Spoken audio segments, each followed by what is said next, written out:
Você tá chocando os ovinhos dela, é.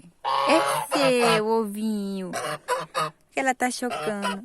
Ai, deixa eu ver aqui, eu queria mostrar um negócio. Esse ovo.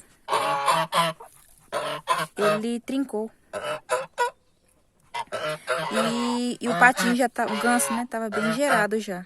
Aí eu fiquei com medo, não queria perder ele, né? Então eu passei um esparadrapo aqui no trincado dele. E hoje ele tá querendo nascer.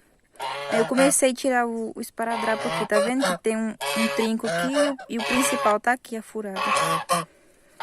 E eu acho que eles vão nascer hoje à noite. Estão bicando já. Dá pra sentir, que eu acabei de sentir ele bicando o ovo. Então eu vou tirar e de noite eu vou ver. Se ele não tiver conseguido furar, eu vou quebrar esse fundo aqui, onde é que fica a bolsa de ar, pra ele poder respirar e não morrer sufocado, igual um outro que eu perdi.